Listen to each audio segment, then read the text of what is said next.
Hi, everyone. Good morning, and welcome to What's New in Casting, a webinar with casting directors. I'm Rick Markman, chair of the Background Actors Education and Outreach Subcommittee. Thank you so much for taking time to join us this morning. It's our pleasure to be able to present this casting director webinar to the background actor community. I'd like to introduce our committee members: Jessica Brown, Joan Delmar, Samantha Hartson, Peggy Lane O'Rourke, and Naomi Watson. Our moderator for this webinar is our National Background Actors and New York Entertainment Contracts, Stephanie Perry, who will also introduce our panel of casting directors. Welcome, Stephanie. Thank you so much, Rick. Good morning. The SAG-AFTRA Los Angeles logo is so happy to present the What's New in Background Casting webinar on how background casting has changed in the midst of the pandemic. While our background community is familiar with the return to work agreement itself, what may not be readily known or understood is exactly how background casting companies are operating during the pandemic. And that's the purpose of today's event. We want to ensure that all of our members, whether you're new to the union, have made a recent return to the industry, or simply have been trying to maintain steady employment during these unprecedented times, are given a platform to access this information. I would now like to introduce our panel of very experienced and well-known casting companies. Sandy Alisi. Sandy is an award-winning casting director who has worked on hundreds of notable films and hit television series. Her company has been founded over 20 years ago and really made its reputation by finding background actors when others could not. Sandy currently runs casting offices in Hawaii, Los Angeles, New Mexico, Atlanta, and Washington, D.C., with her partner in crime, Shane Hardigan.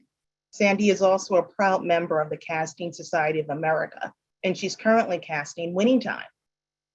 Tracy Dixon is the casting director and owner of Casting Associates, a Los Angeles-based background casting company. Along with her team, she's worked on hundreds of projects since opening her offices in 2004. Tracy started in extra casting in 1999 as a background player before starting Casting Associates. She's also featured films for television, commercial, and print, and she's now casting The Fabelmans, Yellowstone, and Joker 2. Mr. Shane Hardigan, also co-owner of Alisi Hardigan Casting, a rapidly growing boutique specializing in background casting for some of our largest movie and television productions around the United States.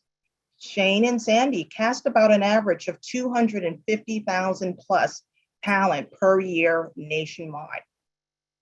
Rich King Casting is one of the top background casting companies with a long-standing reputation in Los Angeles, as well as having satellite offices in Las Vegas, Atlanta, and Hawaii.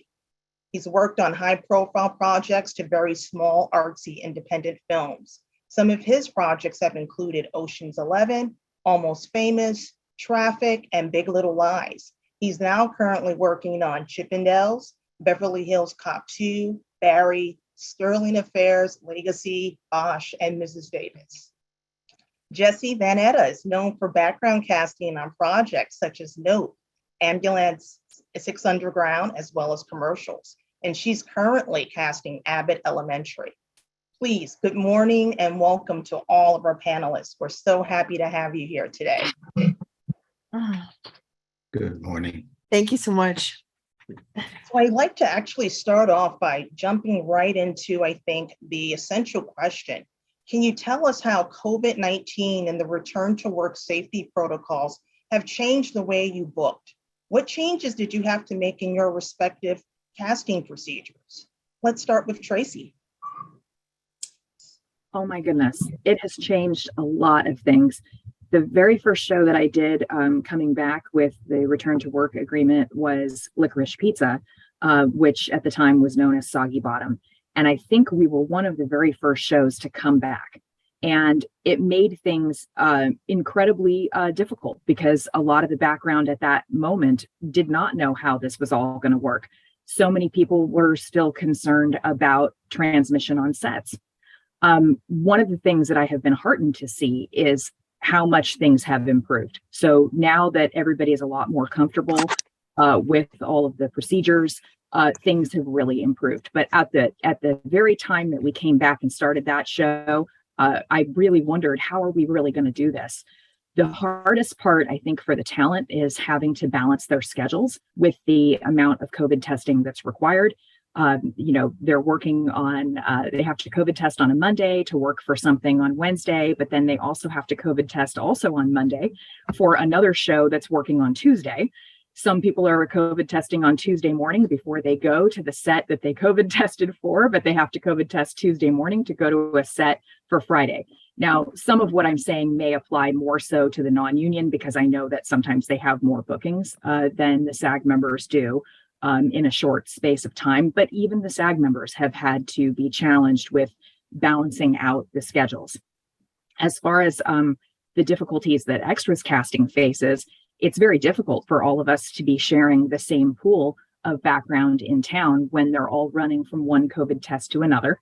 And also running to our sets. We've been very impressed in our office with everyone's ability to balance their schedules and make it all happen for us.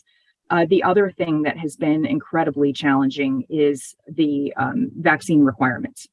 Some of the shows have vaccine requirements, some do not. Some of them have a booster requirement, some do not. And that has just added a whole nother level of challenge. Thank you, Tracy. Shane? Yeah, I think Tracy kind of hit everything right on the head there. I mean, it's been, a whirlwind of changes and, having to keep up with the return to work as it's constantly evolving. What was, kind of crazy for us is we were on a large show last year, Babylon, and we were one of the few shows that also straddled the change to mandatory vaccination. So we went from a fully non-vaccinated show to halfway through being fully vaccinated. And what that meant for, us on our department with, a background count of close to 15,000 extras on that show, what that really entails. And, what we've started talking about is how if you go in on a show with 15,000 extras and it's a period show, the amount of work that now creates, because we have to get them COVID tested, and then get them to a fitting, and then get them COVID tested again, and then get them to set. So that 15,000 extras is really close to 60,000 extras in the way that we view our mindset and how we work. So this workload is just expounded. And I really do think, the membership has been really good about rolling with the punches and thankfully really gracious. And when we make a mistake or we say, hey, you need a COVID test this day, and they're like, no, but I worked that day, I need to test the day before. It's been really great that folks are being able to kind of keep track and keep up with that. Or we have a lot of shows now where folks are saying, hey, but I just tested the same lab yesterday for this show. Can I use that test? And being able to navigate those waters with different shows in the beginning saying you couldn't use a test from another show, to now having shows that are finally are like, actually, it saves us money. And it helps us in navigating all these waters of like, yes, you COVID tested Monday for another show. We can definitely use you Wednesday, or Thursday even. So it's, from where we started to where we're at now, it's a world of difference, and it's crazy that it's been 2.5 years. But I think that, it's everybody rolled with the punches really gracefully, and we're thankful for that. Thank you, Shane. Jesse, how has COVID-19 safety protocols changed the way that you've booked, and what are changes that Jesse Venetta's casting has to make? Well, I agree with Tracy and Shane. It's definitely been, in the beginning, a much smaller pool of background, one that felt safe going back to set, two that were able to go back to set. And so in the beginning, it was, you're used to having hundreds of submissions, and that was just cut in half or cut in a third. And it was definitely, like Tracy said, like looking at this, like, are we going to be able to do this? And luckily, productions seem to have an understanding of that and worked with that. And so a lot of shows that may have been casting hundreds of people, all of a sudden we're now only casting, let's bring in 20 regulars that we're going to use opt-in instead of having all these new people come in. But also in general, I think it was just a much more lengthy casting process. especially again, in the beginning, when we first came back, a lot of productions were wanting to test people twice before they even started. So there's like a week extra that background need to accommodate for before they even go on their first day to set. So just the time and planning and preparing for that, it just became so much more work. Now, thankfully, things have, settled down. And a lot of productions I find now are even allowing testing on the day, which has become very helpful for those last minute rush calls, because that was something that also was no longer available in the beginning. If someone wasn't clear for work or if someone canceled, then you couldn't really replace them. So now, that same day testing that we're doing, or, the testing 2 or 3 days before, or like Shane said, allowing, you to use a test from another production, it's definitely been a big improvement. Thank you, Jessie. Sandy. I have to agree with all of them. And, for us, our work has basically quadrupled, like Shane said, where we had to really beef up our staff to be able to track people and implement different systems in sharing all of this information with the various teams. I think it's a lot harder for us to cast because we can't rush people anymore. If we lose somebody, we just lose them. So, we're not able to really, replace people at the last minute. And if we had someone that was going to be in a certain costume and they missed their test or their window or maybe they got sick, then we just have that costume there. So it's really changed. And, it's really changed a lot. And I think it's harder on the background community because they test, they're on hold for a show, then they push and, things are changing and most of our shows are pre-fit. So COVID test fitting, COVID test work is, it's just a lot more work than it was. Thank you, Sandy. And Rich. Well, first of all, good morning, everyone. Sorry I can't see you all in person, but thanks for having me here. I have to agree with everybody. I don't know really what else to add. Every time I thought of something, someone else would say it. So here we are. This is the only thing I have to say. From the returning to work for the very first time, and then they're adding all this stuff and changing all this stuff, you guys have really hung in there. And even us have had to adapt and had to go back in and do something and relearn something. So I think that anyone hung in there, incredible work. And it's been tough, but you guys have been hanging in there and learning. And then you throw in that digital stuff in there as well. It's been a fun ride. So that's, I'm agreeing with everybody, but that's my 2 cents. Well, thank you, Rich. And I think that's an excellent segue into my next question when you mentioned throwing in that digital stuff as well. Has your change casting procedures included informing background actors at the time of hire if an electronic voucher is going to be used? Is that for me? That is. Let's start off with you. Well, there you go. You've opened the door, so we're going to walk through it. We do. We notify everybody of the digital system. There are a few more popping up, which is a whole nother thing to learn. It adds work to the end of our day to make sure everything's in there. It's getting better because people are learning. We're all adapting to this new way. We do notify them of it. We put it in the messages as well. We do know that SAG was approving all this in the beginning, and we do say, there's paper vouchers need to be provided as well, just in case. But that's the thing. Some of these digital things are better than other ones. Some miss things like the COVID test because no one's there to check them in from the digital. So there's definitely issues, but there's good things about it as well. But yeah, we do notify to answer the question.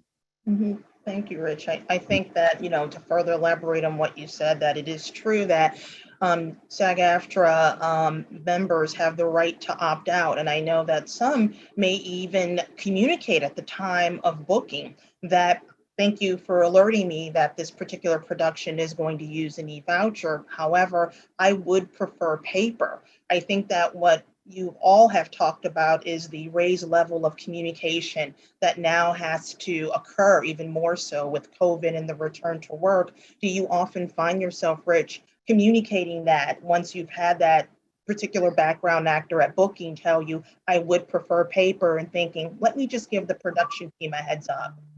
We do, and we've run into issues with it too. It's like some of them don't want the paper vouchers, and they said, this is the way we're doing it now, but then we have to reinforce it needs to be done. So we definitely make sure there's vouchers down there on the set, or we're emailing them. But yeah, sometimes it's a struggle, but they do give out paper vouchers. Thank you so much, Rich. You're Sandy?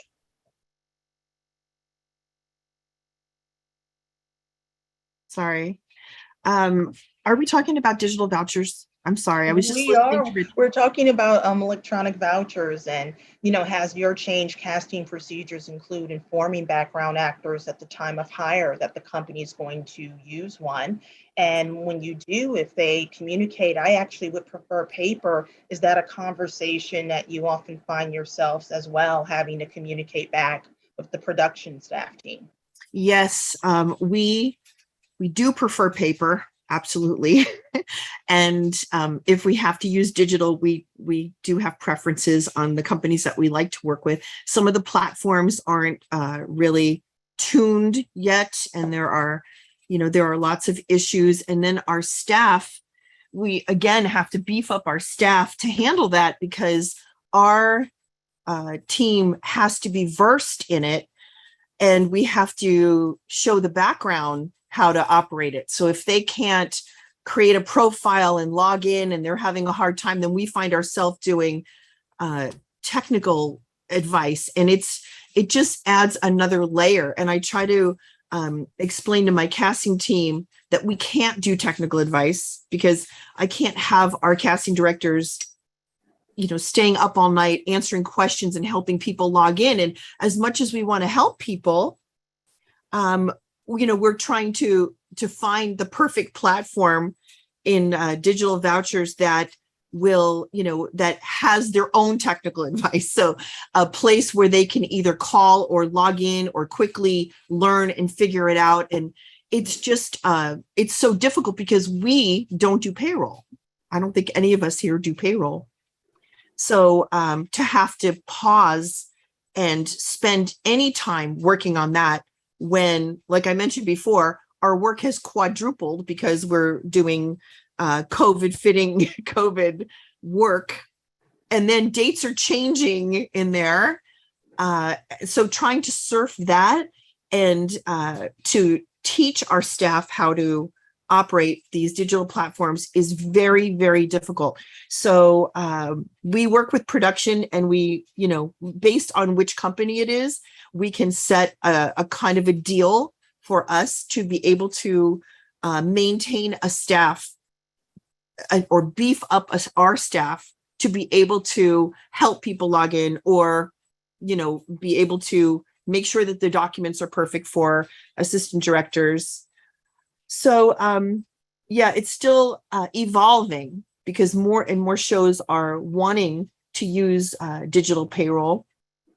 And while it's less work for accounting, and that's amazing, it's definitely more work for us. So it hasn't been easy. And I know it's harder on the background, definitely harder for us too. Thank you so much, Sandy. Jesse.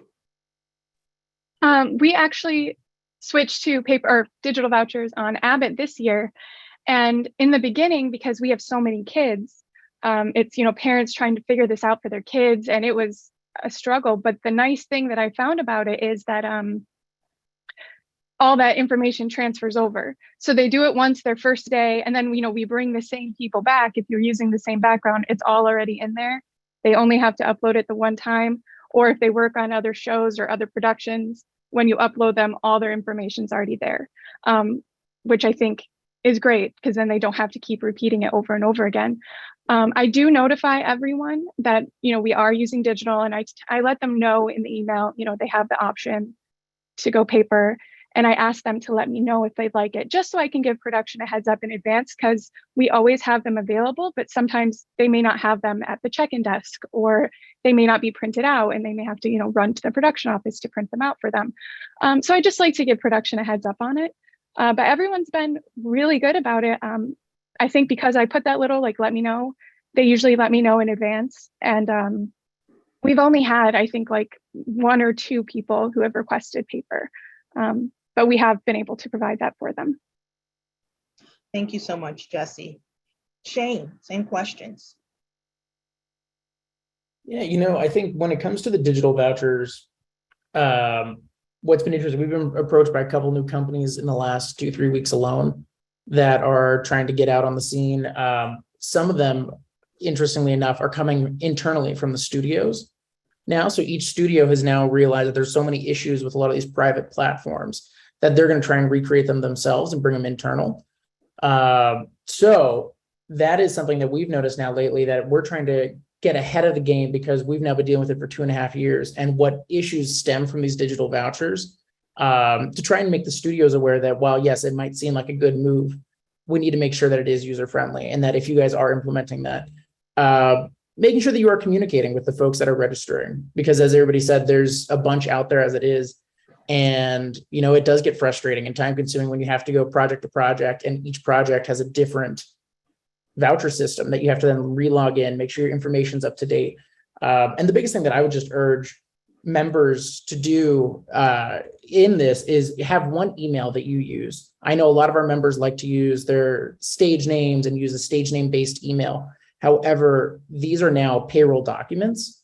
And so the biggest issue we're noticing, especially on some of these larger shows with 700 to 1,000 people a day, is that they're submitting to us with their stage name and their stage name email. And then when we put that into the payroll platform, it actually causes a whole lot more issues than they realize, because it's a ripple down effect that their payroll profile can't be found, because when they go and set it up, they're using their personal information, their personal name, their legal name. So I would just urge the membership to really make sure that they're keeping everything the same, because it's easier for us to keep track of, as well as easier for them to make sure they get paid on time. Because I can't tell you how many times we run into calls and emails where folks are like, well, I didn't get paid. And when we go and look, it's because they gave us a stage name and it doesn't match their legal name. So then accounting says, well, great, this is somebody trying to lie about who they are, and they kick it to the back of the pile. So I would really just urge everybody, with all these different platforms, you pick one email, one set name, so that way you know that each platform you log into has that information, and that we're the same across the board. And that'll help as all of a sudden these new platforms are popping up, and as we get into this new world of multiple platforms. That's very valuable information. Thank you, Shane. And Tracy. Same as everyone else. We prefer regular old school vouchers as well at our office, because like Rich was saying, it just adds so much more work to the back end of our day. But we definitely ask the show to order a case of vouchers at the beginning of the show. Also, just in case they happen to be in a dead internet zone, because another thing is sometimes the vouchers don't work if we're shooting out in the dirt somewhere.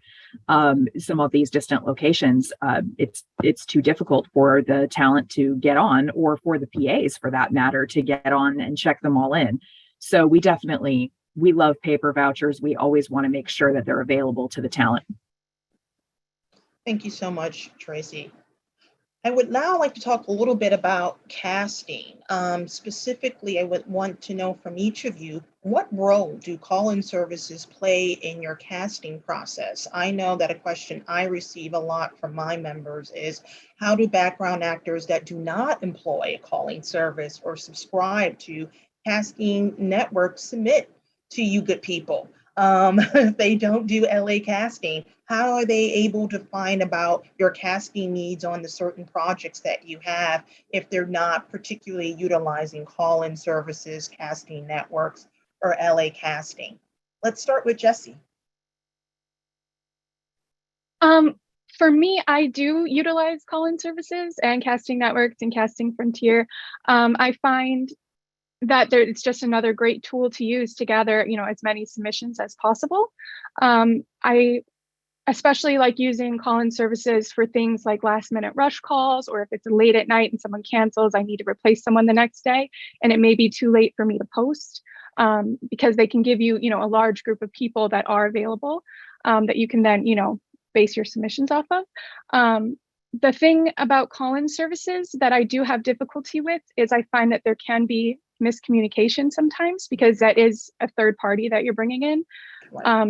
So I like to always send my info directly to background rather than through the call-in service, just to make sure that there's no communication lost in between, because that can happen. Either they, misinterpret what I'm saying, or I may leave something out not realizing, or just, information can get lost. So I think, with call-in services and for background who are using call-in services, I suggest, if you notice you're on hold or on Avail for a production for a while, just, make sure you're double checking and keeping in contact, so that, you're not waiting unnecessarily for a booking that you don't have. Because I've had that happen a few times, just based on misinformation coming through. Or I'll be thinking I have someone lined up, but the info wasn't given to that person. And so then I'm reaching out to them and they're saying, I'm not booked for this. It doesn't happen often, but it does happen on occasion. So I just think, clear communication is the best way to go with them. As far as other outlets, at this time, I don't utilize social media, and it's not because I have an aversion to it. It's just, I haven't had a need to. I've been very lucky in that even, things like special ability roles that I am casting for that, I may not be able to find through call-in services. I've gotten through, referrals that have come through. So it's not something that I am saying I'll never do. It's just not something that I've had to utilize yet. So right now, call-in services, casting networks, I've used Backstage, I've used Actors Access if needed. That's mainly what I use. And I do suggest a background to, at least if you're not on one of those, to join one at least. You don't need all of them, but just one, to get, as many options as possible. Thank you, Jessie. Sandy? Well, it's different for us because we, we're very spoiled in LA with calling services, and we don't, you can only use someone from a calling service once, and it's really the easiest way to book someone. But what we like to do for our shows, and there are a lot of shows that we have right now that we can't talk about, and it's just the way that it is. We just can't talk about our shows, and they would be a big draw, but we're not allowed to say what they are. So, it's if you have a big show, it's easy, of course, on social media to get everything you need. But when you can't say what the show is, it's hard to have an open call and draw people. And we love to have open calls wherever we are. And I have to speak from coming from, offices in each time zone, where open calls in our database are really our main ways of booking people. In our database, all they have to do is sign up. It's free. Once you're in, you can, we can text out to people that we select. We can, either send text messages or email messages and put people in bins and show assistant directors and directors people just like an Amazon cart. We have everybody in one on one platform, and that's our favorite way. In LA, we do use calling services, but you can only use them once, so we have high volumes of people that we're booking. And I do like the fact that the calling service actors are seasoned. They're people that work all the time. So we know that they're going to get it. Go do this, go get your COVID test, and they know what to do. When you go outside and start looking for people, and, we do use all the platforms in LA. We'll use, Casting Frontier and even Backstage, Actors Access, LA Casting. We use all of them. It's not like we choose one because we're wanting to cast the net wide. And, sometimes on some of the platforms, they're not as experienced. So it makes it a little bit more difficult. They don't have any skin in the game. They might not show up because they don't really care. So it's a little nerve-wracking. We like to have them in our database. We just, and in the other cities, we don't have calling services, and our casting directors move from location to location. So we'll have an Atlanta casting director casting a show in LA, and they don't even know about calling services. So we kind of do it the organic, old-fashioned way, which is social media. So if everyone's on our Facebook and Instagram, it helps. And being in the database is number one for us. Thank you so much, Sandy. Rich? I'm just, the question was, how do they find work if they're not with the call-in service, correct? Is That's that correct. And if you do utilize call-in services, maybe you can talk a little bit about how that does work out in your casting process. But yes, we do have members who may not be utilizing call-in services or LA casting or subscribe to casting networks. And how do they find Rich King and what he's working on? And how do they submit? Excellent. Just wanted to make sure I got it right, because we also do use call-in services. I mean, and like everyone's saying, you know, it's easier to find out too if they're vaxxed and stuff that we have to ask now.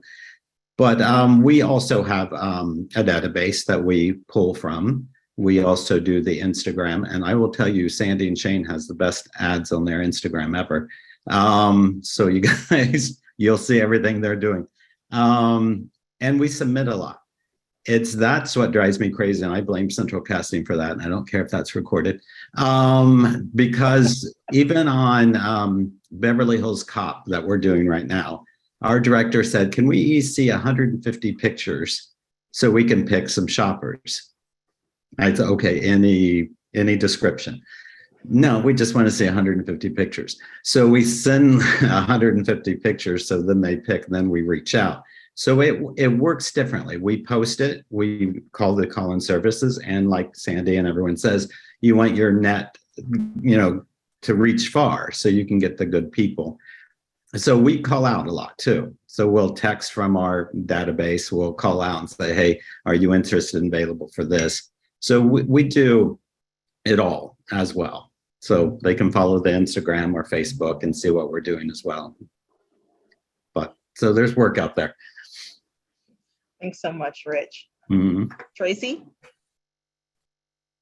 Very similar, I think, to what the group just said. Again, we don't utilize the social media as much in Los Angeles specifically, because we tend to have a lot of it already in our database.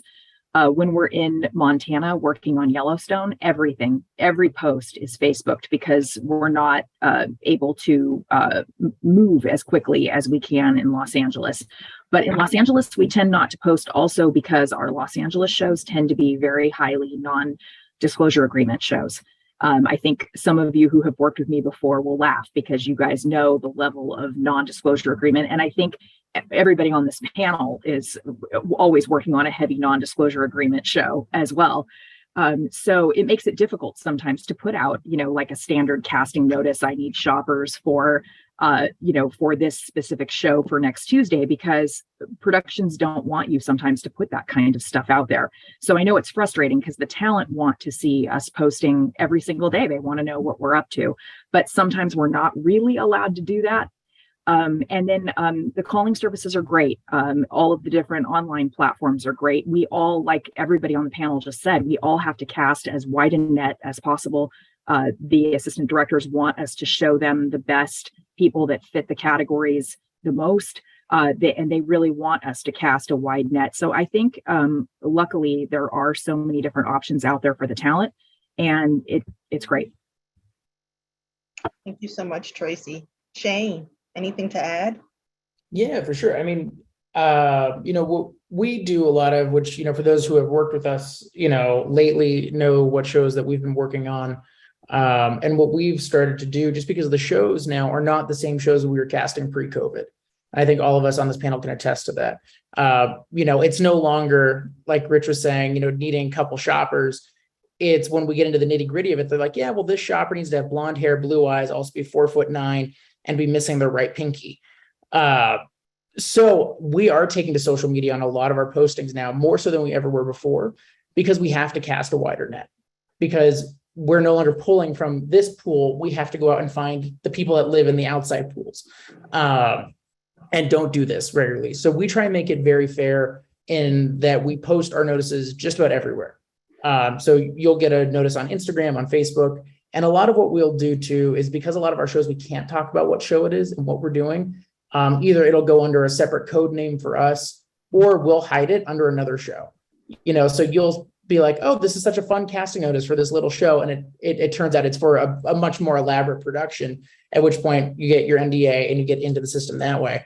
But we do try and make our casting notices accessible for everybody. So we do utilize Facebook. So that way, if you are a SAG member, you can actually, if you're following our Facebook page, be the first to get that casting notice and be able to submit right away. We try and make it very standard, as opposed to just using Breakdown or Casting Frontier or Casting Networks, where you might not see it until that night when you get home. If you're following our Facebook page, you can set it to just be notified the second we post anything. So that way you are the first to see it. That's great, Shane. Thank you. Let me ask you, Shane, and I'll follow up with everyone else. I think that you've all really made it clear to our members that sometimes, because of the confidentiality agreement, you're not going to be able to publicly post, I'm working on this project, I'm handling that. But in the meantime, do you encourage our members to stay in touch? And if so, what are ways that you prefer background actors use to stay connected, to basically let you know that they have a desire to work with you again? And you may not be able to talk about it right now, Shane, but how do I ensure that you know that I'm still here? Definitely. I mean, I think the biggest thing that I can suggest is to be sure you're monitoring the Facebook notices, because they will see it every time you submit. And the best way to keep connected with us is to be submitting to things that you fit for. Because then we'll be going through and be like, oh, great, so-and-so submitted to that role. She's a perfect fit for it. We can book her for that, or we can book her for something similar down the road. I will say right now, just with the caliber of shows that we are handling, that not to take it personally, if you're sending us 10 emails a week saying, hi, how are you? I'm still here. And we don't reply because, on average, so for instance, about 4 weeks ago, between all the shows that we have in Los Angeles, we were booking well over 7,000 people in 1 week. Wow. And to keep that in mind, that when there's that volume of people that we're pumping out, and coordinating fittings and call times, there's 30,000 plus emails being sent. So, be submitting for things that you fit for and just say, hey, I'm completely available in that message. And that way we know we can kind of keep tabs on it, as opposed to just consistently emailing and then being upset if we don't get back to you right away. So I think that's the biggest thing, is to be professional, submit for those things you fit for, because that's what we remember and that's what we pick up on.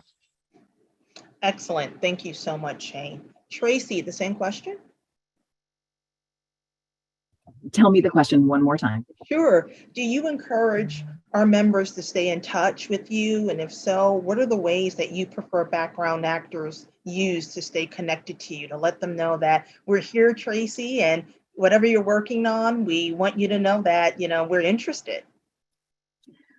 We have a database, independentcasting.net, which we share with Rich King and Dixie Webster. And so we highly recommend that you be registered in the database. Also, if you want to send us just a contact email just to say hi, you can send it to castingassociates@yahoo.com, castingassociates@yahoo.com. But really, you don't actually really even need to check in with us, because if we have something for you, that way our office works, because every office is different. For our office is a little smaller, I think, than Sandy and Shane's. So we can't handle the volume of emails coming in, which is why we're sometimes not posting on Facebook or Instagram, because I can't handle a large volume. I'm sometimes doing something a little bit more targeted, where I need it to only be the people that I'm actually looking for at that moment. Japanese men is the only thing I'm looking for right this second. So I don't want a whole bunch of emails coming in of people just touching base to let me know that they're around and available. Sometimes I am holding an open call, where that's where I'm looking for a large volume of emails to come in, where I'm getting ready to start a show. And I say, hey, everybody, I'm having an open call. So if you're around and available, send in your picture that is looking very 70s today, or looking very 50s today, or send me your car photo. If you see us put up a post for an open call, please submit. But other than that, we tend to not do as much of the emails where people are just letting us know that they're around. Thank you so much, Tracy. Rich. Again, I'm just going to side with everyone. It's especially now. I mean, before people would come by, we'd have visitation years ago, blah, blah, blah. But now it's much different, especially now with COVID. You're doing so much more and you don't have time to answer and say hi and, like we used to. So, I mean, they can, if you don't hear something in a while, touch base. I'm fine with that. But again, not every week or not. I mean, it just takes us away from our work. We do have people who will email. I haven't worked in a while. We do see it. But it's hard to get back to everyone and just say, hey, nothing right now, or we'll keep you in mind. But, I don't know a really good way to do that because of the workload and stuff. I don't know. I'm going to have to think about it. Thanks so much, Rich. And Sandy? I am very old-fashioned in the way that when I started doing this so many years ago, we had visiting and it was hard. I'm not saying that I really want that, but I do love to see people in person, and I love to have open casting calls and see people. But besides that, I actually do this. Hold on. I have postcards. I like when people send me postcards, and I actually have them here.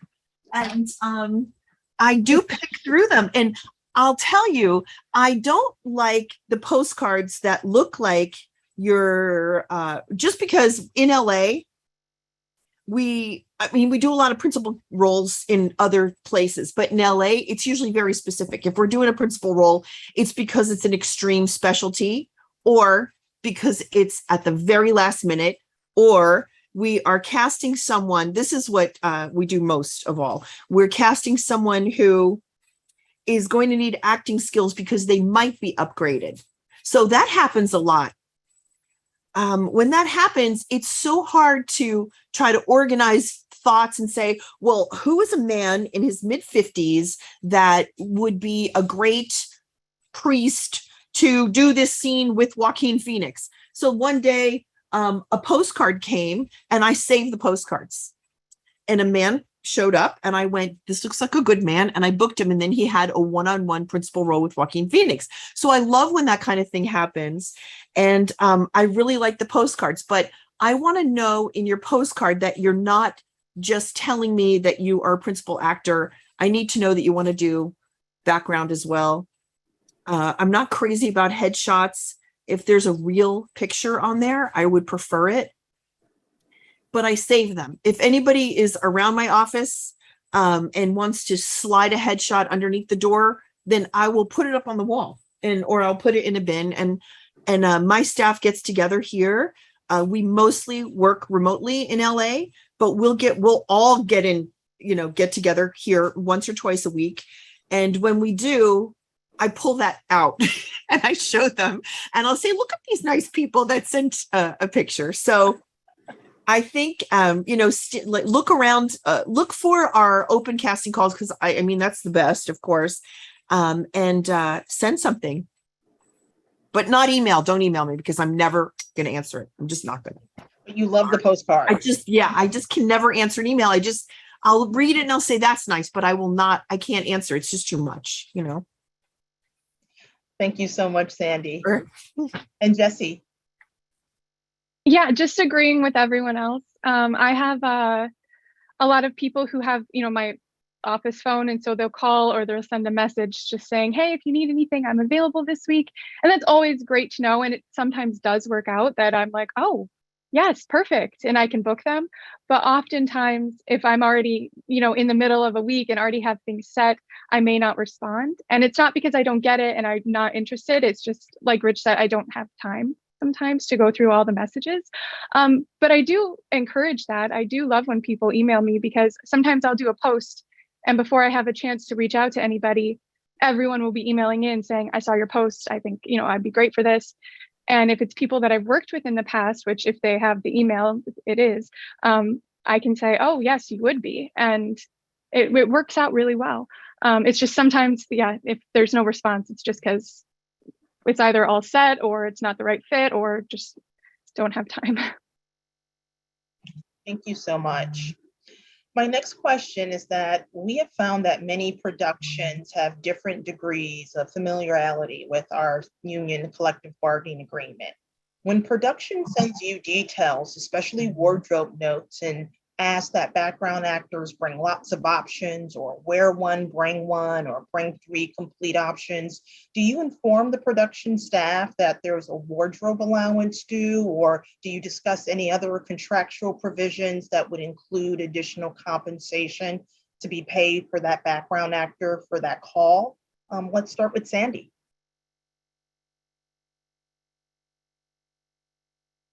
I'm so sorry. Can you repeat that question? Sure, sure. So when the production team sends you the details and they ask you to have background actors bring them lots of options, or wear one, or bring one, do you inform the production team that there's a wardrobe allowance due under the collective bargaining agreement? Or if they ask you for any other needs during that call, do you give them a heads up that, hey, there's going to be additional compensation owed to that background actor? Yeah, a lot of the shows that we have been doing are pre-fit, but we always tell them that they have to pay for wardrobe every time.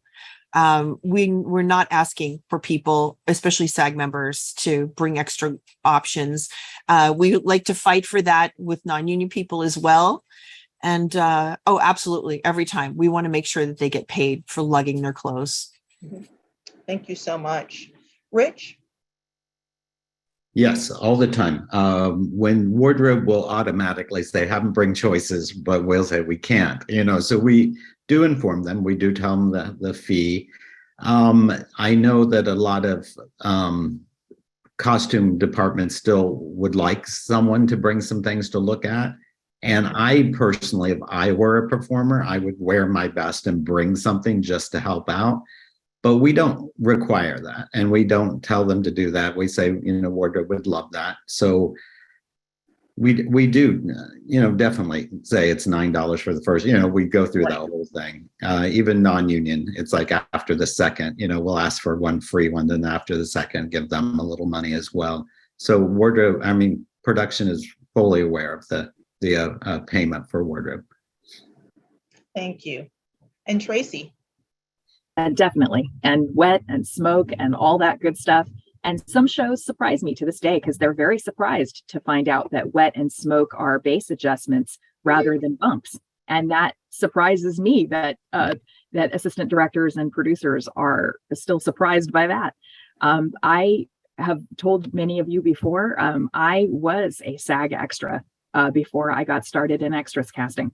So I have a unique a feel for that, because I always, all of these guys want to make sure that everybody is getting paid their due. But I seem to be the one who gets the feels like it's most an affront when a production is trying to battle back on that, because I'm union proud. So anyways, that's definitely all of my shows know their bumps that they're going to need to be paying. Thank you, Tracy. Shane?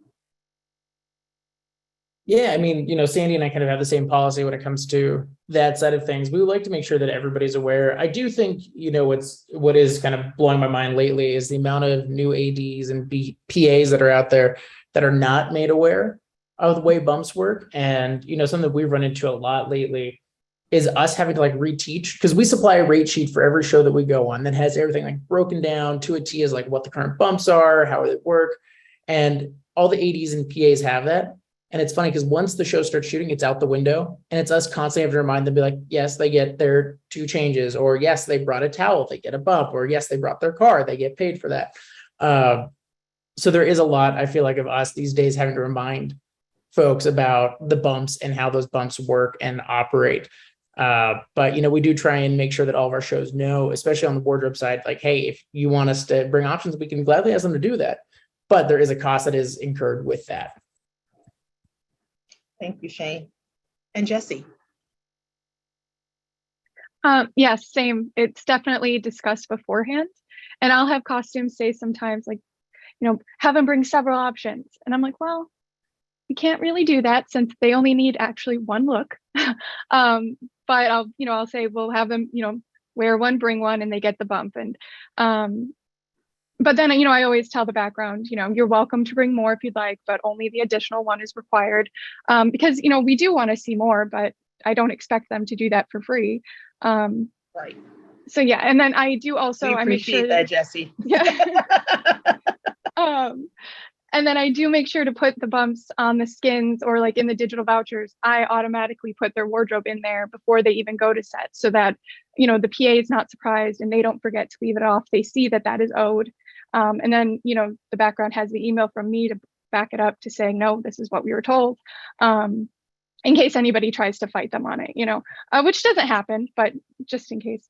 And the same thing with anything else, like auto bumps, anything that's discussed beforehand, I always try and put that on our skins or on our digital skins, so that everyone before the background arrives is aware that this is what's happening. Mm-hmm. Thank you. And Stephanie, can I interrupt really quickly? Because that wardrobe bump thing is coming up a lot as well with the digital vouchers. Sometimes they don't put it on there. So I think the background definitely needs to check that before they wrap at night, because sometimes it's just left off, or because we'll put it on our skins too, all owed. But if someone doesn't bring a change, then they aren't entitled to change. Just because we listed on the skins doesn't mean everyone did what they were asked to do. So a lot of people need to double check that, because we are going back and paying some things now, which could have been taken care of if they just looked at the end of the night or added it. So just a note to, double check that digital voucher. It's a little different. Thank you so much for that. That's definitely a well point made, Rich. My next question for all of you is that, would you consider using iactor as you use Casting Networks, Casting Frontier? Let's start with Shane. Yeah, I think that we would definitely consider it. I will say, it's just like digital vouchers. It's one more platform for us to keep track of.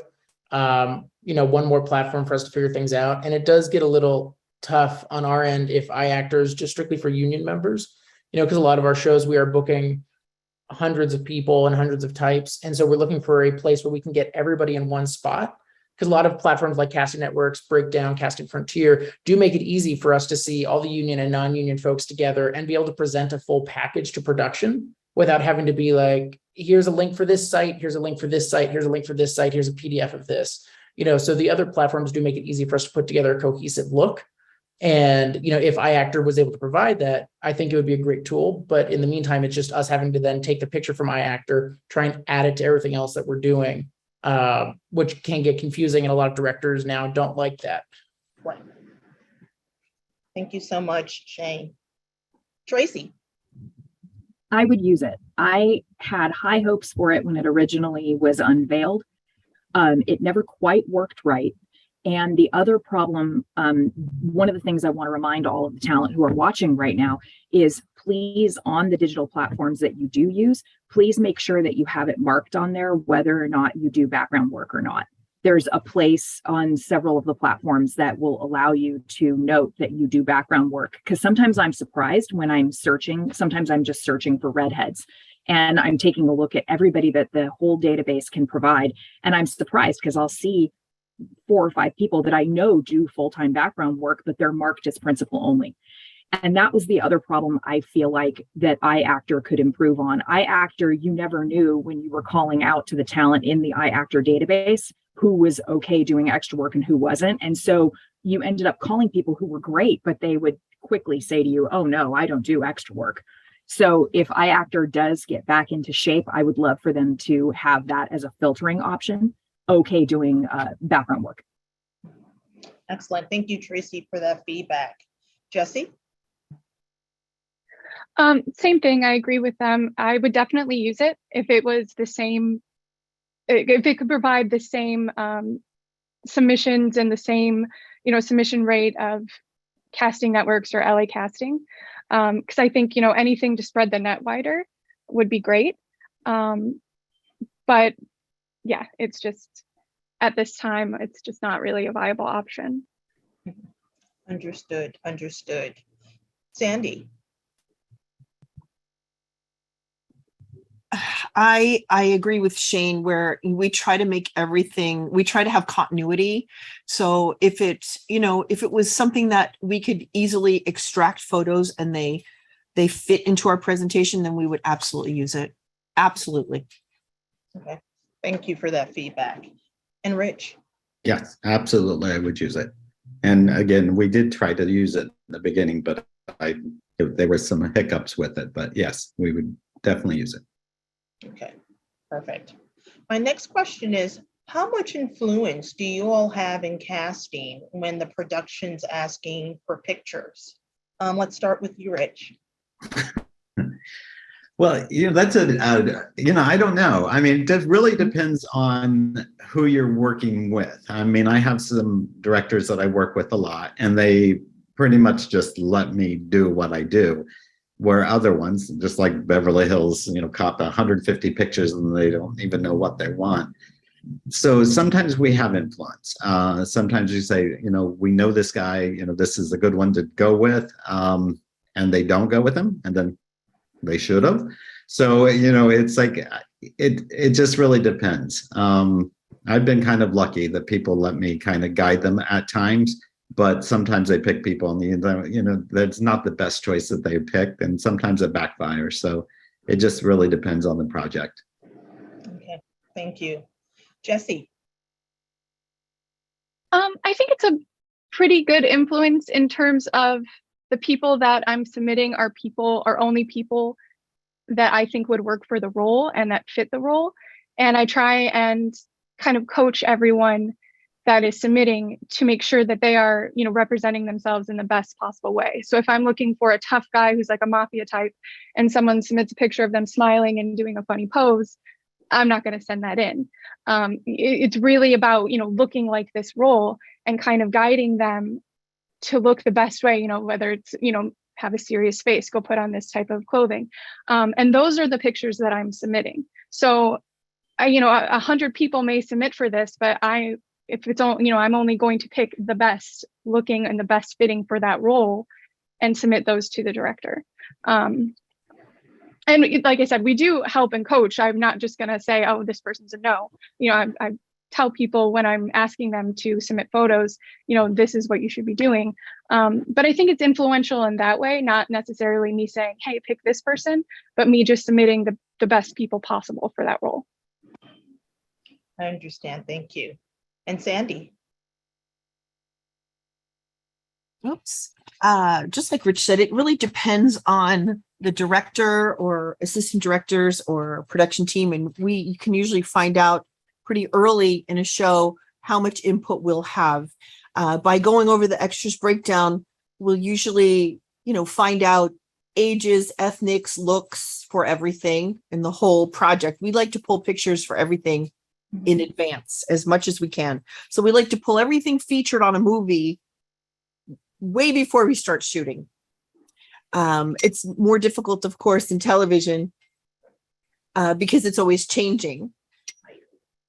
But what we'll do is we'll pull, we like to just pull the featured people sometimes because of how easy it is to send pictures. When I started doing this years ago, we would have to give them actual pictures and then wait to get those actual pictures back before, I hate to say before the internet, but it was before the internet. And I know that Tracy and Rich know the same thing, where you would give them your one copy, your Polaroids, you'd have a PA pick them up, and maybe it was all your hot girls. And then they would be lost, and you as a casting company would basically lose all of your hot girls. So it's a lot different now, where we had so much input.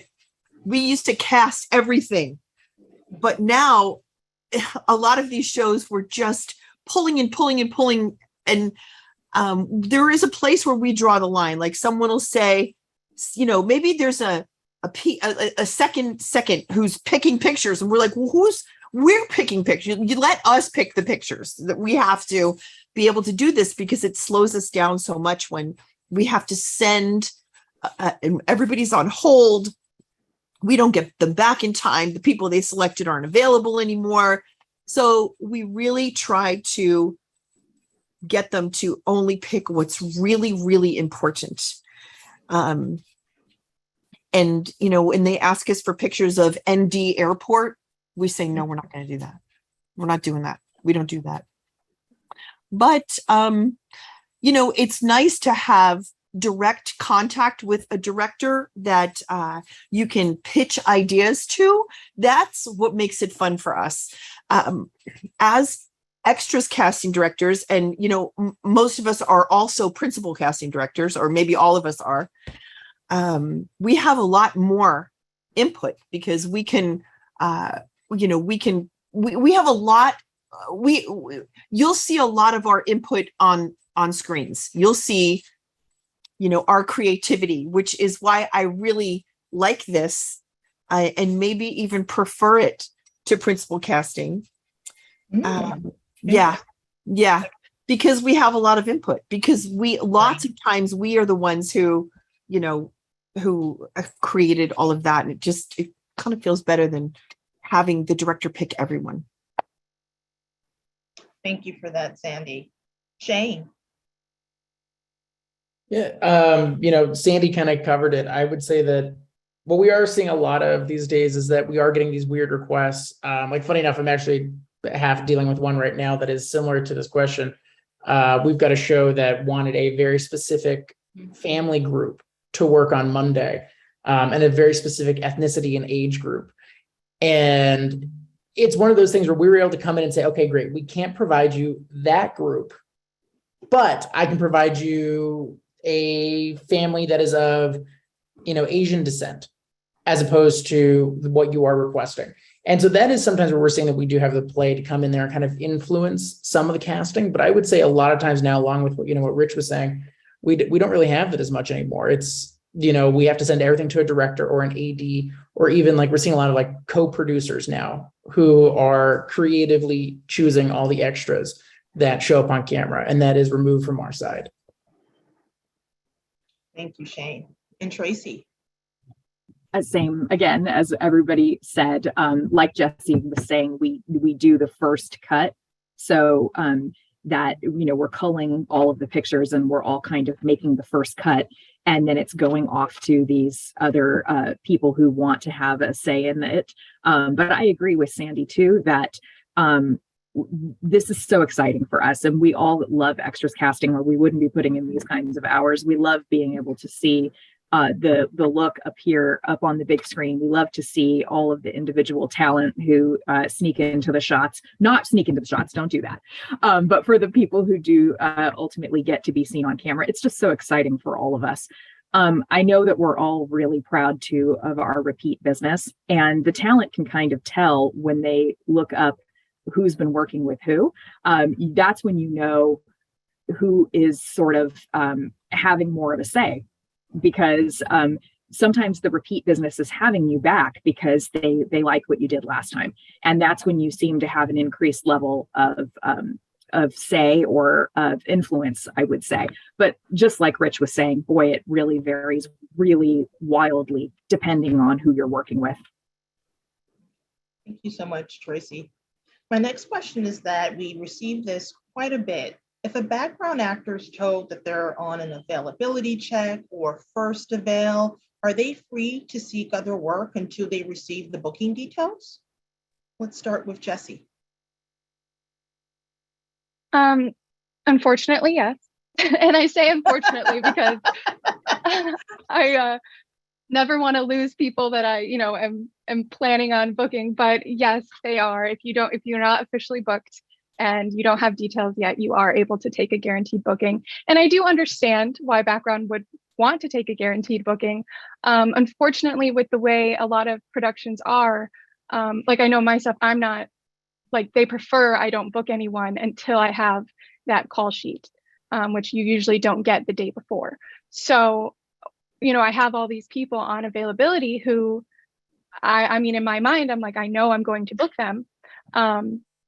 But, you know, we just can't give that official word yet. So I do understand how, you know, if it's getting late, it's 4 o'clock in the afternoon and you have another guaranteed booking for tomorrow, that you would want to take it. I think at that point, you know, it's always nice to have when people check in and say, hey, how is this looking? Because then I can kind of say, you're good, or, take it. It gives me the option of saying, no, let's book you now, or no, you're good to, take the other job. And I always appreciate that. If you're on Avail, just letting us know, if you have another option coming up. But yes, they are able to take the other booking. Thank you, Jesse. Rich? Yeah, I don't, I just like she was saying, I agree 100%. You want to lock them in so you know what you're doing. And sometimes we don't get the answer, but yes, I mean, you got to get work, and I totally get it. So if, now I know a lot of people are getting that Avail check in the morning with their text messages and stuff, and they're turning down work, and people are getting frustrated with that. But it's just, if you call and say, hey, I got this other option, we'll have a better idea, okay, it doesn't look good, or we don't know, take the other job, or, it's the communication. But yeah, they can take other work, of course. No one wants to lose work. Shane? Yeah, I think I agree with everybody else at this time. It's tough on our end, especially with the shifting and COVID changes and all that jazz. And while we want to make sure that we have these faces for our individual shows, I don't want to take work away from them. We just do appreciate if you reach out to us. If you've been given like a, hey, we'd love to have you, but you're not sure if it's an official booking, just email us and check in with us prior and be like, hey, I'm getting an offer from this show. What do you think? That's a big one that we run into on some of our, the bigger shows that we've been handling that have these weird recalls suddenly, is that we say, hey, we think we're going to have this day. And then when it comes down to it, we're like, hey, the day's going ahead. And our featured secretary, who's been in every scene, is like, oh, well, I took another featured spot on another show. As long as you're having that open line of communication with us, and let us know, hey, I'm being asked to go to this show. Can I do it? Or Rich has reached out about going out on his show. We all talk, and we can, work it out between ourselves and find a way to make it work. But just have that open line of dialogue. We're not going to be mad if you're like, hey, I took another job, as long as we know we can work around it.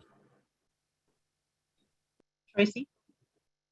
Yeah, I think talent are surprised sometimes to find out that we all know each other and that we can sort of trade behind the scenes, and that we will help each other out to replace if it's something that's critical. I think the talent are always really surprised to find that out when I say to them, hey, I can just call Shane, or I'll just call Rich. He'll give you to me, I promise.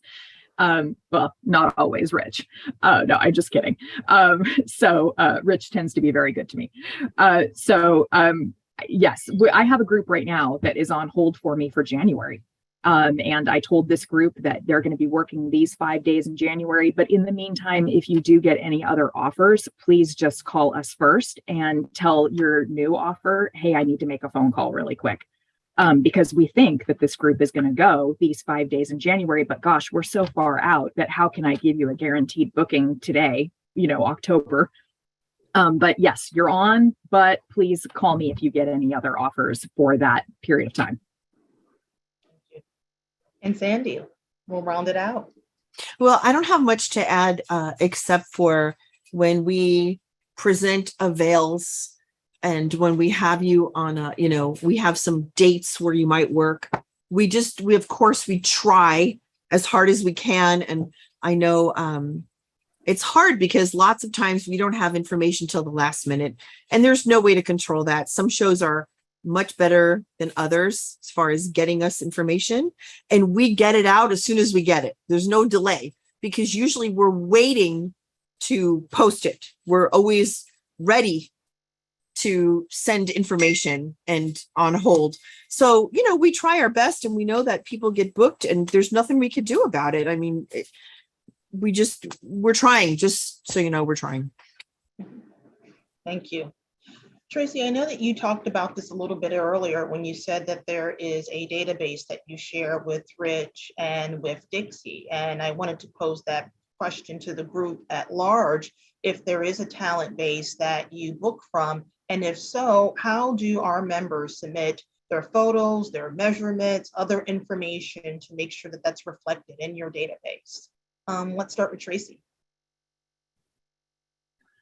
We have our original database for those of you that came and registered at our office 100 years ago. We actually still have that database as well. So you're always welcome to send an email to castingassociates@yahoo.com with your photo, letting us know that you're a SAG member. We appreciate it if you include your SAG ID number if you are a SAG member. Also, make sure always to include first and last name, phone number, all of the sizes, if you know them, is very much appreciated. Also, let us know the year, make, and model of any cars that you have. If you're willing to do nudity, I mean, there's so much information that you could give us, and also give us a rundown of all your special skills. If you have some special skills, if you want to let us know about your juggling and your Division I swimming, let us know all of that good stuff. But in addition to that, we also have independentcasting.net, which is a database, like I said, that we share with Rich King and Dixie Webster. And you can, we just, that might confuse the talent. So we're still 3 very independent companies. We don't work together, but we have this shared database to make it easier on the talent. So they can go on that, independentcasting.net, and it's very easy. You'll see how to register on there. And we look forward to seeing all of you join if you're not already on there. Thank you, Tracy. Rich? Yeah, I mean, we kind of did that during the pandemic, you know, when we were closed down and starting back up. And then because now the sexual harassment thing needs to be done, you know, so all this stuff. So we're kind of put it in one place. And again, just to make it easier for the background. And then we can say, oh, this needs updated. We can share information as well. So yeah, independentcasting.net is the best place to go, and that will have your picture you can download. You can, you know, we have someone working that line all the time, so you have communication with them if you want to change something. So it seems to work out good. You can download your sexual harassment thing if you have it, and we do take them from other places just because they have to be offered by the state. So if they're state, then we'll take it. So everything's been working out good there. We just sent out a big blast the other day for a show we're doing, looking for a bunch of people to work. So it's helping out and working well. Thanks, Rich. Shane? Yeah, definitely. I would say, you know, from our end, we book from our database to an extent, and, you know, we love our database and it's great. However, we have noticed that, you know, because there's a multitude of platforms, folks aren't great at upkeeping their information. You know, I always suggest that if you are regularly working with us or following us, just to hop in. You know, we have a brand new database that is a lot more user-friendly than it used to be. And we would love for folks to go in there and update, because I can't tell you how many times we'll book folks from our database and they will say, oh, I'm non-union in the database. However, then all of a sudden this, you know, we send out the working info for the night before, and they're like, oh, we just want to make sure you have my SAG ID. You know, so we do rely a lot on the various platforms to make sure folks are up to date. And so because of that, we are going to Facebook a lot as well, again, just because that's easier to get the accurate information right away, because a lot of times the talent forget to hop in and update in our database, or update in Breakdown, or update in Casting Networks. You know, so I would suggest folks just kind of hop and make sure they're updating if they're working regularly for any of us, to make sure that we all have the accurate information, you know, for Rich, for Tracy, for Dixie, for all of us. Because I would hate to book you as, or actually, here's a good one. I would hate to book you as a Division I swimmer, and then you're like, just kidding, I'm terrified of water. Which is something we actually had happen recently. It wasn't being booked as like a crazy special swimmer, but we booked a kid to be in water, and then his mom was like, actually, he's terrified of water, even though she put that he was an avid swimmer. So just making sure that that information is accurate in all of our databases, so we can accurately represent you as a membership and make sure you guys are accurately put on screen. Thank you, Shane. Anything to add, Sandy? Yeah, I'm just thinking about booking swimmers, and they were models and they were crying in the pool. And I said, why are you crying? And they said, because we can't swim, but they agreed to swim. But anyway, you know, yeah, let us know. You know, updating, I think, is really important in our database, because, I mean, for everyone, of course, but what we're doing now is when you update, you go to the front. So if you update your picture, and I don't want you to do it like every week, but if you update, you'll go to the front. And so we'll see you every time we do a search, you'll be the first ones up there. So, our registration is open. It's every day. And we would love everybody to get in the database if they could. Thank you. And Jessie? I actually don't have a database, or I don't use a database. What I do is I create a new one basically for each project that I take on by using call-in services and using, postings. Every submission that I come in, all those pictures are then put together either in, like for Abbott, let's say all my kids are grouped together in one database by age. And then, all the adults are grouped together in another database to be, teachers or general background. And then that I kind of reference. And I do that because of kind of what Shane said with pictures and updating photos. Because I find it just like with the call-in services, a lot of people aren't going in and updating their photos. And we all change so much on a month-to-month basis, like, men with beards or, dyeing or cutting your hair, that, even if I worked on a project with someone last month, I still always ask for a current photo because they could look completely different and I have no idea. And I'm going off of this picture and I'm sending them in. And sometimes it's not a major deal, but if they, booking someone for their look, and then they walk in and don't have that look, it's, that's on me. So I always, try and get current photos for each project, and then those are put into a database for that project. I do go back, to old projects and look through those old photos and look through those people and reach out to them if needed. But as far as like a general overall database, I typically don't use those. Okay. Thank you so much.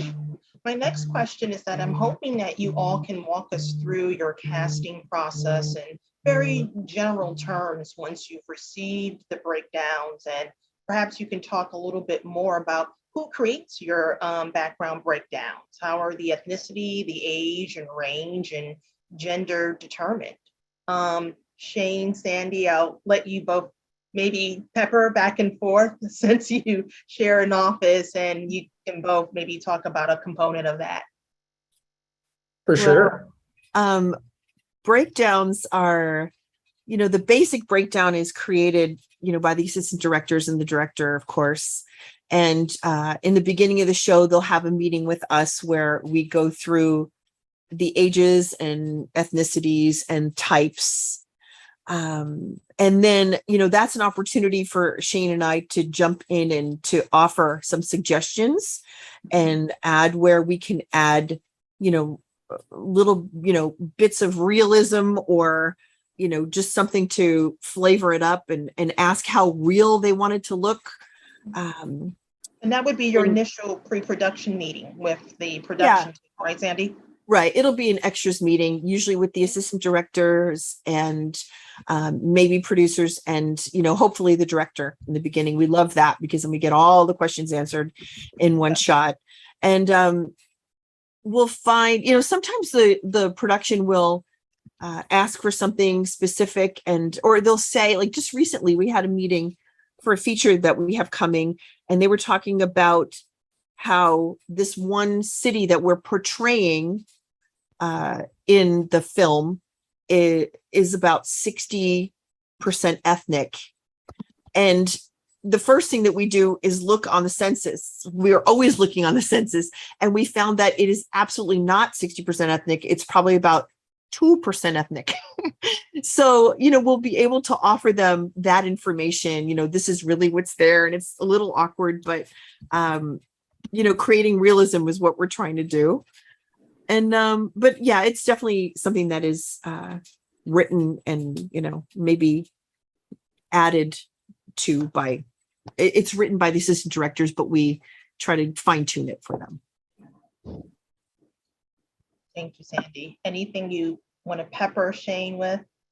No, not really. I mean, that's pretty much the basis of it. I would say 9 times out of 10, we step onto a show with a breakdown already in place. And that is because the ADs and directors have all had preemptive meetings deciding what they want the look of the show to be. So then we just get handed a piece of paper that says, great, on this day, we need 15 tourists, but those tourists need to be, 15% Caucasian, 10% African-American, 30% Asian. And we're then responsible for booking to those types. And I would say that's 9 out of 10 shows. The other 1 out of 10, usually we do get to have some input, like Sandy was saying, where we can come in and say, well, that's not the true breakdown. How much do we want to slant towards what's really there? And, where do we want to take creative freedoms? Thank you.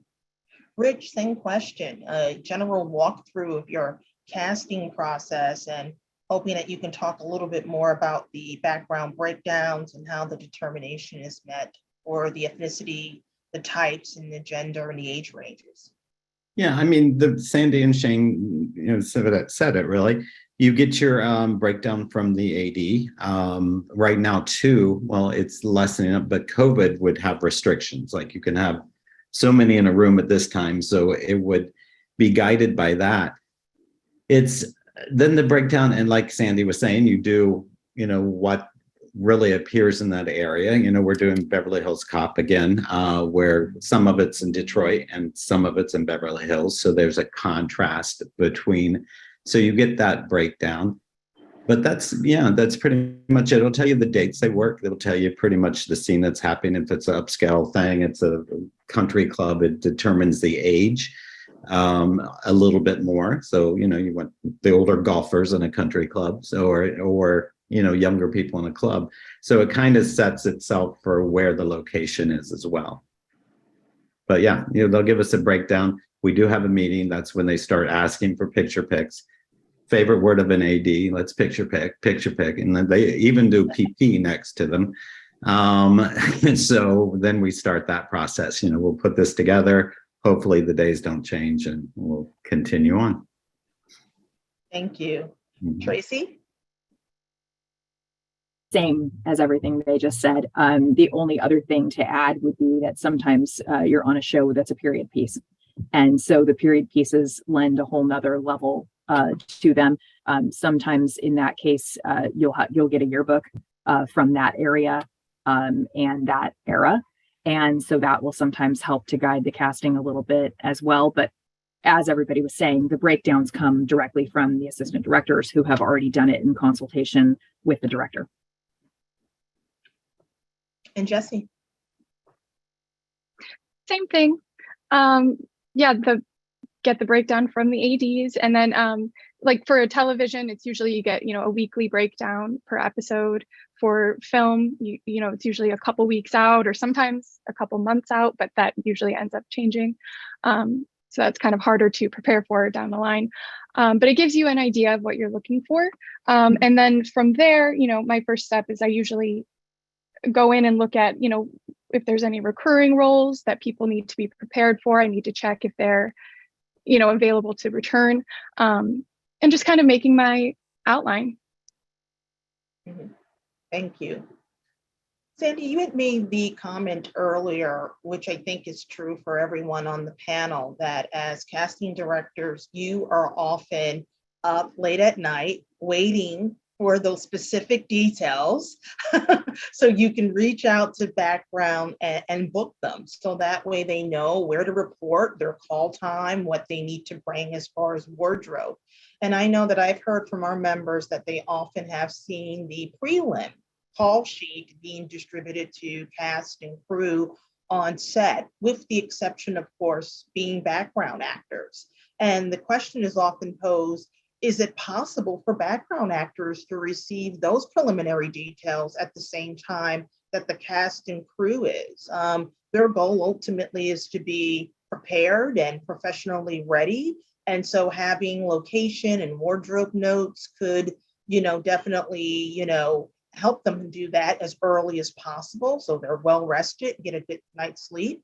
And also, I think, alleviate many concerns with, safety if it's a late night call or overnight or anything along those means. So that being said, what are your thoughts about that information, that prelim being made available to background?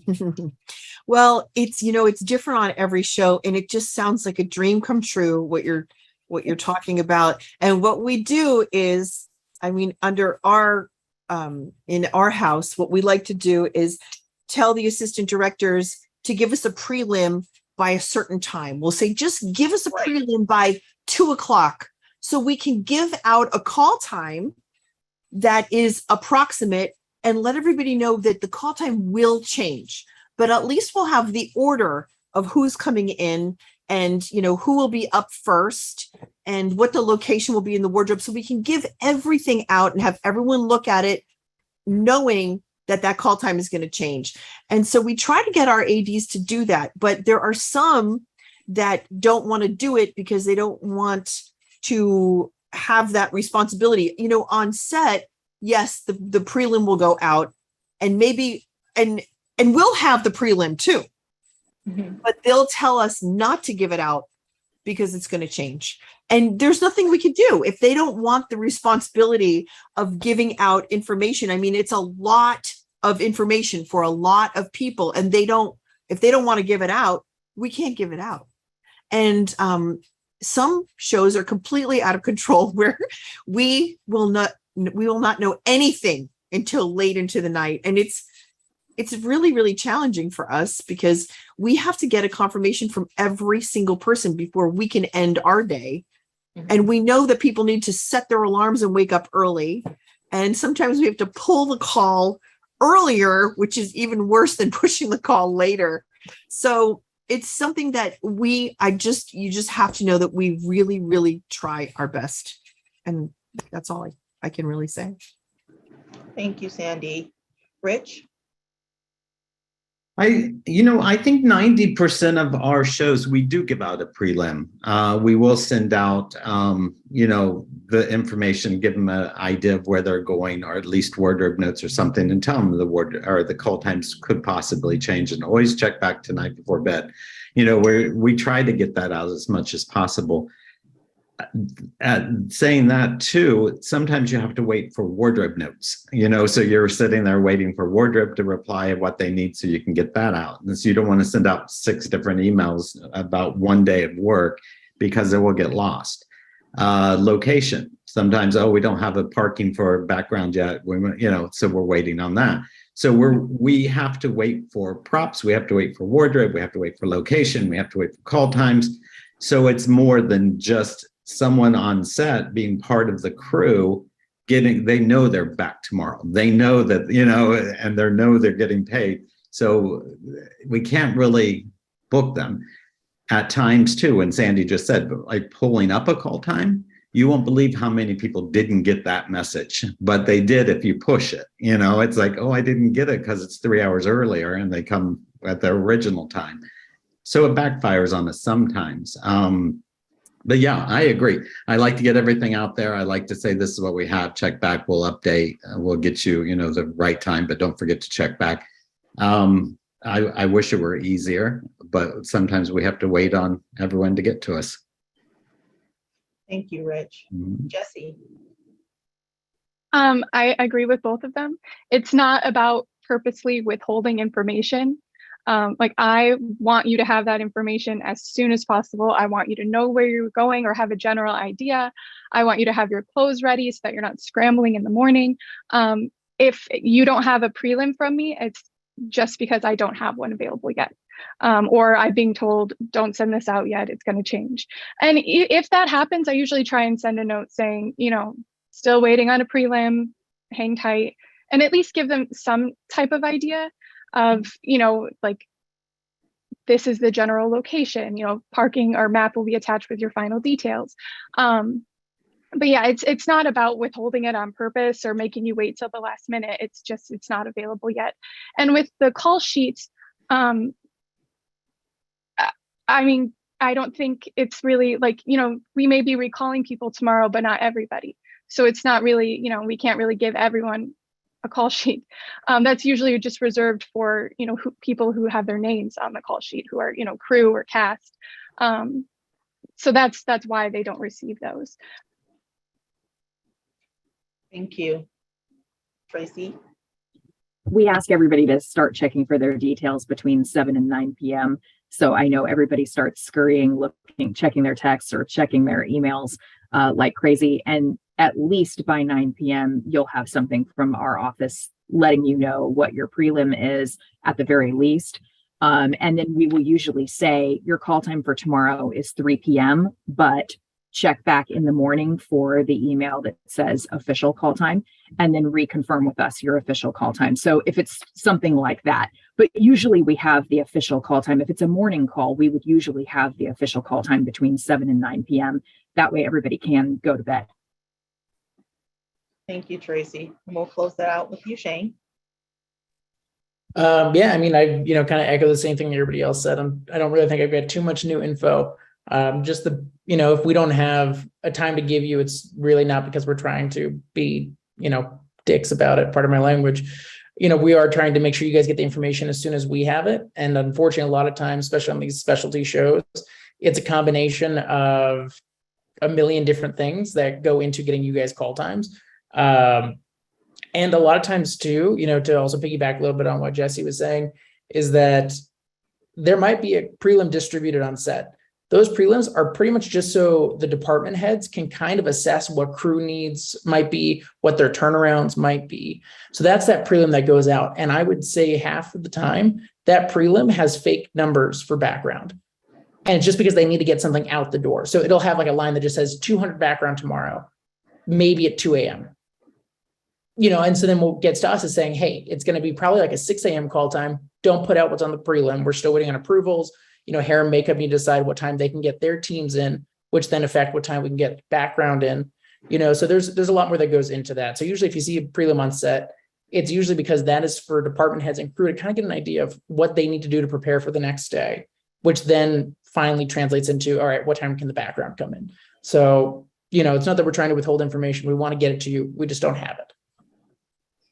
Excellent point. Thank you so much, Shane, for that. My next question is, when you all are searching for a particular skill, what is the best way for a background actor to illustrate that they actually do possess that skill? Let's start with Rich. We were just doing that on Chippendales where we needed jugglers and, it's like a nightmare show, by the way. So we often ask, and if you do this thing too, you usually have some footage or some little clip that you can send us of you doing it.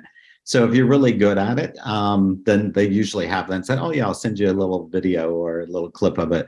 I think that's the best way, just to send us something to show that you're doing it. So you don't get that swimmer situation that Shane and Sandy was talking about, that that they can actually do it. And, also, some people say, yeah, I can juggle, I'm pretty good, but they can only juggle balls. But, someone else can do knives and bowling pins and, blah, blah, blah. So it's just also the skill. So I definitely say, a little video of you doing it could be 30 seconds or a link to YouTube that you're doing it at a party or something like that always helps because it backs up everything. And now everything's on Instagram or TikTok, and we can, probably people like to show off sometimes anyway. So it's usually there. Thanks, Rich. Tracy. Exactly the same. I loved his answer. She's going to go co-sign everything that you say, Rich. I love it. Jesse. Same. Videos are great, or listing your experience. Listing experience with a video is an extra bonus. Yeah, that's the perfect way to do it. Sandy, Shane, anything to add? I think it would be really great if someone was armed with a video ready. So if we need to see something, they have it and they could just send it over. And that's happened quite a few times where, if we have to wait, sometimes it's too long, like just shoot a video. If we need a video, just shoot that video. Like some people are like, well, I have to be ready and I have to have the right background and I want someone to shoot it.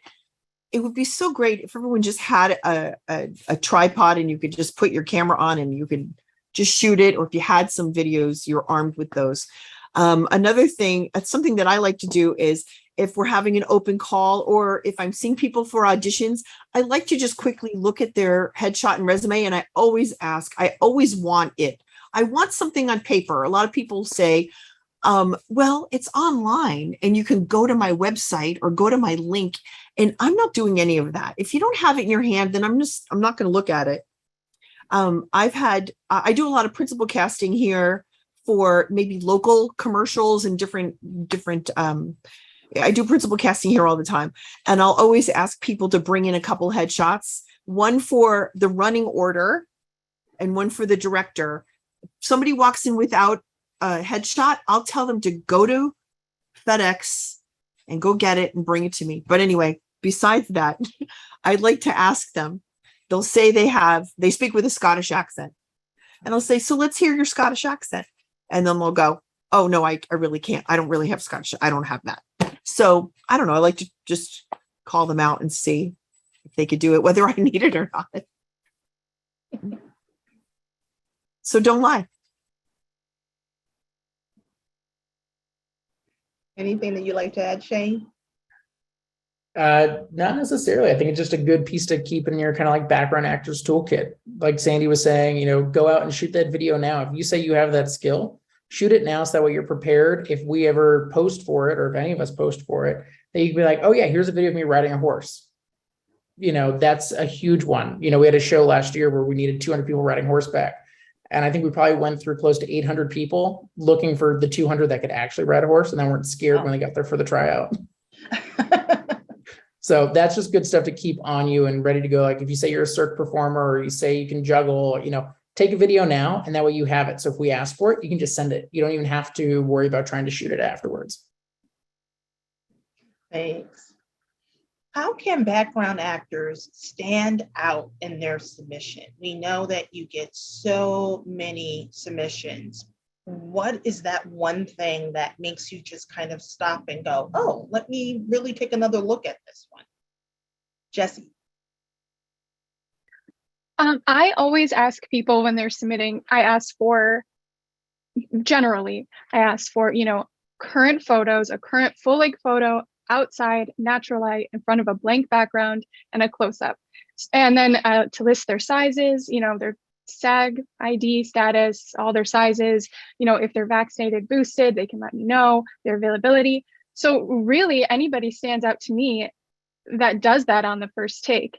If they send me exactly what I am asking for and list all of their information, and I don't have to go back and say, hey, I asked for a picture without hat, or hey, I asked for, a current photo, not a headshot. That's what stands out to me. And I'm immediately like, I'm submitting this person because this is exactly what I want, what I'm looking for, what I'm asking for. So I think just really reading, the emails that go out or the submissions that go out, really reading and doing what is being asked of you. I think that's the best way to do it. Thank you. Tracy? The same as Jessie, especially if they have the subject line correct. I've noticed a lot of people, you ask them on Facebook or Instagram to please put in the subject line that they're submitting to be a Japanese waiter. But then sometimes somebody will submit, it'll just have their name, or they'll just put on their the name of the show. But it's for me, it's definitely to begin with, if the subject line is following what we asked you to put in the subject line, but then also everything that Jessie said, putting all the information on there, having your photos correct on there, all of that is going to move you to the top of the pile and get you filed appropriately right away. And that's it. Thank you. Rich? I don't even think I can add anything to that. I agree. I've always liked a selfie, what they look like. It's always better. And then the subject line too, because sometimes when we have to pull back or go back and find something, it's easier to find. And when you do multiple shows, they all blend in together. So it's like I was doing Perry Mason and Penny Dreadful at the same time, both the same year, both the same looks. It's like, it was so confusing because they're both running at the same time. So without that, we were sending people to Penny, we even called it Perry Dreadful and Penny Mason. And so it was so confusing. So anything you can help us with to put in the subject line and to have updated things is great. Thank you. Shane? Just same thing. I think everything that we're doing these days requires that selfie. They want to see what you look like right there, right then. It also helps us make sure that, we're not picking you because you said you have blue hair and then you submit with pink hair. So just making sure that you guys are submitting an accurate current photo. And I know a lot of us are starting to transition to please snap a selfie holding a piece of paper that shows today's date, so we know. Because there's a lot of that of people submitting saying they're one thing and then showing up looking like something else. And Sandy. I say the way to stand out is to follow the rules, but perfectly. And that's the way. It's a great way to end that question. My next one is a little bit of a levity, but I would love to hear your responses. Have any of you ever watched a TV show or a movie and a background actor's performance just leaped out and grabbed you, that you had to know who that background actor was so you could book them? Let's start with you, Shane. Oof. I think in all honesty, I don't think I've noticed. And it's rare too. This is just me personally. I don't know about everybody else. I hate watching things that we've worked on. There's a lot of PTSD that's involved, and I choose not to go down that rabbit hole. I see everyone is laughing and smiling, but I think that feeling may be a bit unanimous, Shane. I don't think you're alone with that. Do you agree, Sandy? It just reminds me, I like to watch everything, but it reminds me about in the old days, and maybe Tracy and Rich you might have the same feeling, but when we were working with registration cards that had Polaroids on them and heavily using services because there were no internet platforms. I would be able to watch a television show or a film, and I could figure who cast it by who was in the scene. So I could look at the extras and I would go, oh, I know who cast this movie. And then I'd see the credit and I'd go, see. That's great. Tracy. I love seeing people that we know. So one time I was watching Big Brother, the television show where it's the same, 7 people living in the house all the time. And they brought in one of our background talent to actually be a principal performer on the show. And it was so exciting for me because, I feel like all of you are my friends. I feel like I've known you all forever. And so it's just exciting. I also get jealous sometimes. Like I watch Aaron Brockovich over and over again, which was a Rich King show.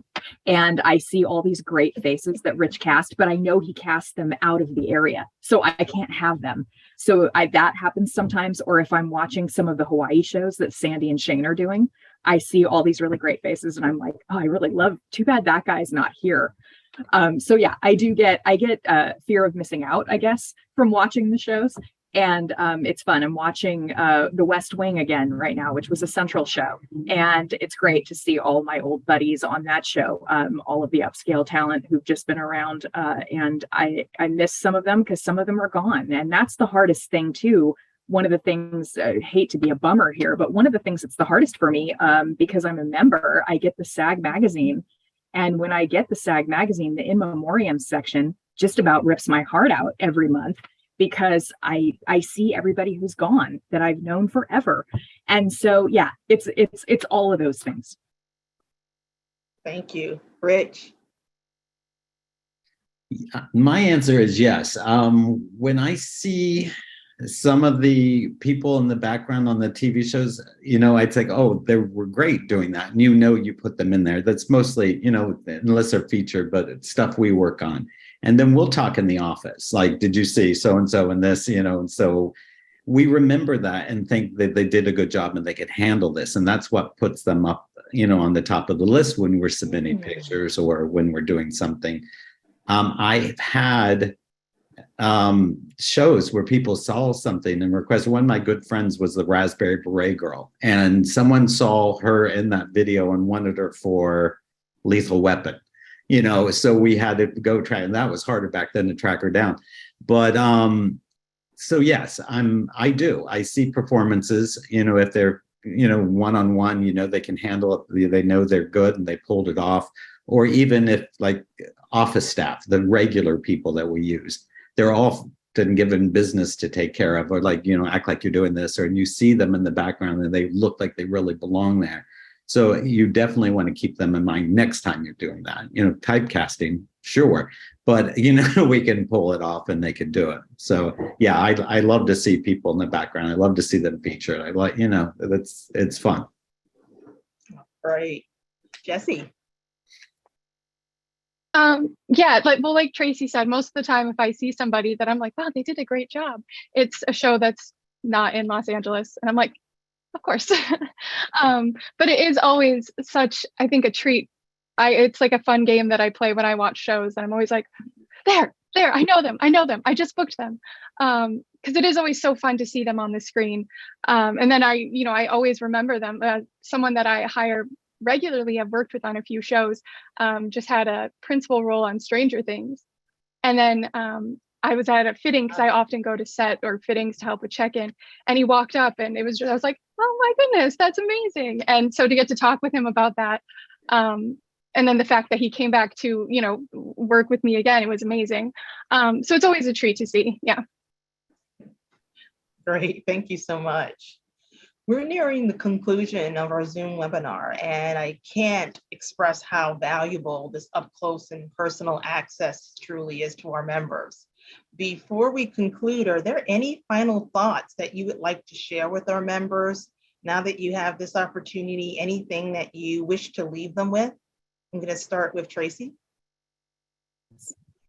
I didn't get to say that I too really like the postcards. So after Sandy spoke, I forgot to say that I do love postcards, and I too hold on to them. And sometimes I tape them above my desk to remind me to book that person. So if you are still somebody who likes to do the postcards, I think we all do appreciate them. Some of you send out thank you postcards, but with your picture, anything that you're sending, make sure that you're always including your phone number and your status, your SAG status, because sometimes people will send me a postcard and I can't necessarily remember right off the top of my head if you're SAG or non, unless I've known you for years. And some of you always forget to include your phone numbers, either in your emails, whatever you're doing, always include your phone number. And when you're introducing yourself to us on set and you're approaching us and you're sticking out your hand, don't say to us, hi, I'm Jeff. Say to us, hi, I'm Jeff Smith, every single time, because you always want the casting director to associate your face with your first and last name. But other than that, thank you so much for having me. This has been fun. Absolutely. I appreciate that's a great thoughting part. Jesse? Yes, thank you so much for having me. It was wonderful to get to come in and talk about this with everyone. For the background members, these last few years have been rough, but I think we're finally coming out of it into like kind of getting back to normal slowly. But the ones who stuck it out, I just thank you. The work ethic that you showed, the ability to go with the flow and handle all of these changes, it was greatly appreciated. So thank you. Thank you. Rich?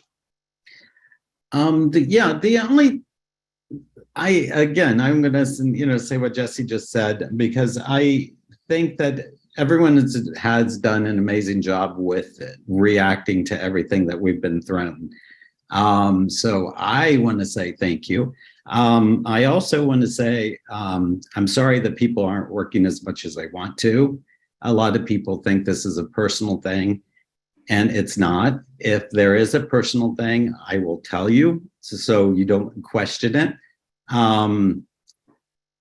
I also want to say— You call me Rich. You do. We talk. I also want to say that a good attitude is always great.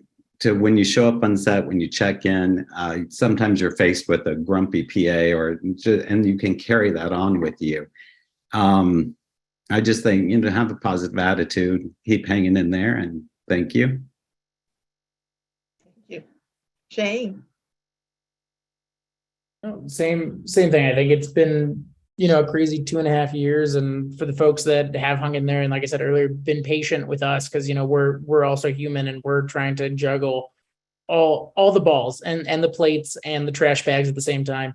We're very thankful for the folks that have stuck it out this long and that have bared with us and dealt with us and, rolled with the punches. So thank you guys. And Sandy. I want to say we book people. It's easier to get a job if you fit into a period costume, and period costumes are usually very average sizes. So people that fit into period clothes work more. I want to say, if you're thinking about getting a tattoo that's visible, just don't get it unless you don't want to be in this business anymore. I think it's better to be a silver fox than to dye your hair when you're older.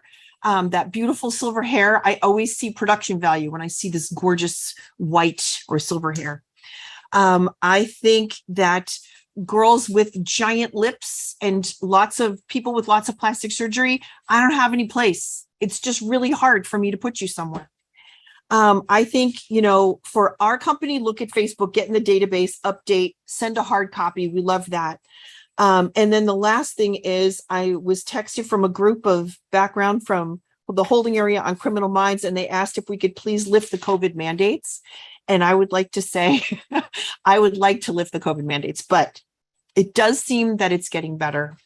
And, productions are more flexible.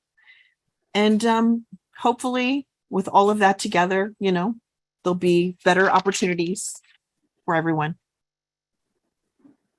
Sandy, Tracy, Shane, Rich, and Jesse, on behalf of the SAG-AFTRA background community, we do appreciate your participation in today's Zoom webinar and your willingness to ensure that our members are prepared and equipped to navigate this world of background casting in this very new space. And I echo your comments.